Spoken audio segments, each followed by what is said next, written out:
श्री परमात्मने नमः। श्री विष्णु महापुराण प्रथम अंश।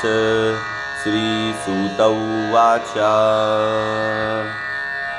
श्री सूत जी बोले, मैत्री जी ने नित्य कर्म से निवृत्त हुए मुनिवर पराशर जी को प्रणाम कर एवं उनके चरण छूकर पूछा, हे गुरुदेव, मैंने आप ही के संपूर्ण वेद वेदांग और सकल धर्मशास्त्रों का क्रमशः अध्ययन किया है।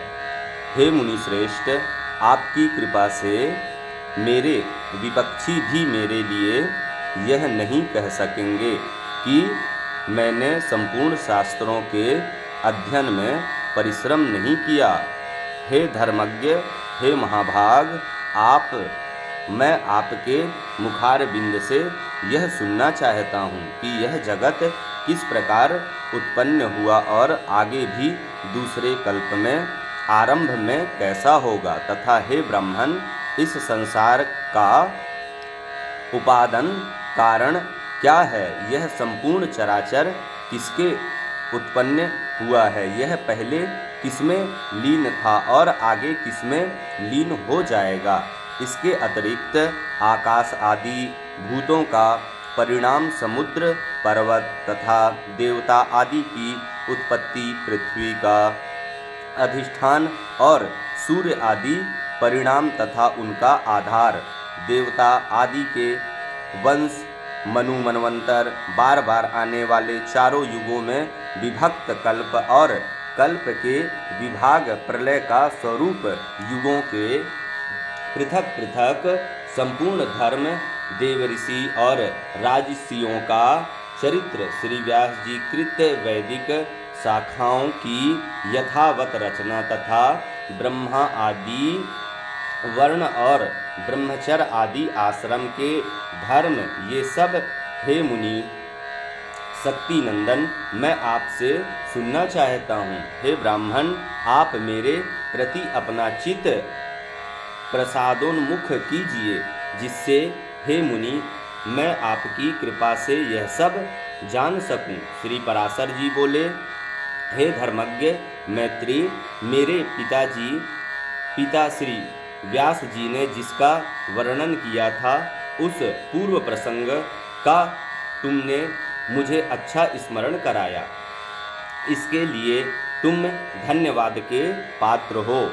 हे मैत्रेय, जब मैंने सुना कि पिताजी को विश्वामित्र की प्रेरणा से राक्षस ने खा लिया, तो उसको बड़ा भारी क्रोध हुआ।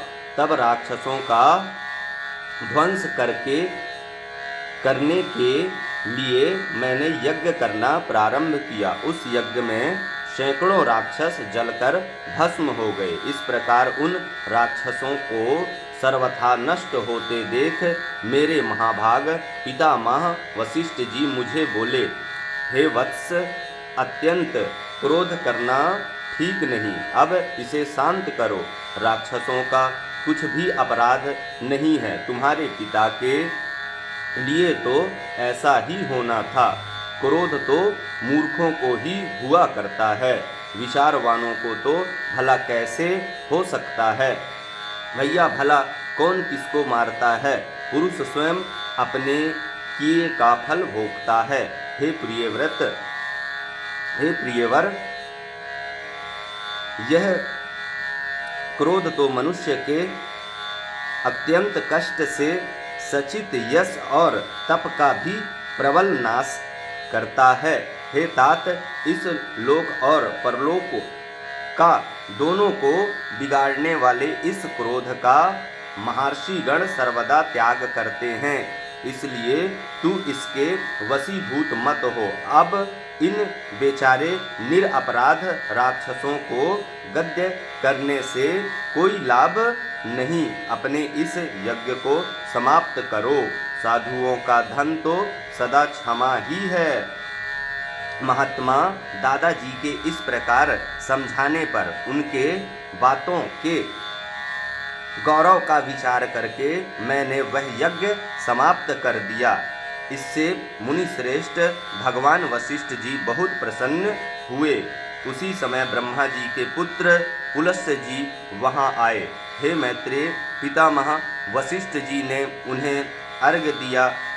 तब वे महर्षि पुलह ज्येष्ठ भ्राता महाभाग पुलस्त्य जी आसन ग्रहण करके मुझे बोले। पुलस्त्य जी बोले, तुमने चित्त में बड़ा वैरभाव रखने पर भी अपने बड़े बूढ़े वशिष्ठ जी के कहने से क्षमा स्वीकार की है, इसलिए तुम संपूर्ण शास्त्रों के ज्ञाता होंगे। हे महाभाग, अत्यंत क्रोधित होने पर भी तुमने मेरी संतान का सर्वथा मूलोच्छेद नहीं किया, अतः मैं तुम्हें एक और उत्तम वर देता हूँ। हे वत्स, तुम पुराण संहिता के वक्ता होंगे और वेदांगों के यथार्थ स्वरूप को जानोगे तथा मेरे प्रसाद से तुम्हारी निर्मल बुद्धि प्रवृत्त और चित्तवृत्त भोग और क्षमा के उत्पन्न करने वाले कर्मों से निसंदेह हो जाएंगी। पुलस्त्य जी के इस तरह कहने के अनंतर फिर मेरे पितामह भगवान वशिष्ठ जी बोले, पुलस्त्य जी ने जो कुछ कहा है वह सभी सत्य होगा। हे मैत्रेय, इस प्रकार पूर्व काल में बुद्धिमान वशिष्ठ जी और पुलस्त्य जी ने जो कुछ कहा था वह सब तुम्हारे प्रश्न से मुझे स्मरण हो आया है। अतः हे मैत्रेय, तुम्हारे पूछने से मैं उन संपूर्ण पुराण संहिताओं को तुम्हें सुनाता हूँ। तुम उसे भली प्रकार ध्यान देकर सुनो। यह जगत विष्णु से उत्पन्न हुआ है, उन्हीं में स्थित है, वे ही इसकी स्थिति और लय के कर्ता हैं तथा यह जगत भी वे ही हैं। इति श्री विष्णु पुराणेन प्रथम अध्यायः। बोलिए विष्णु भगवान की जय।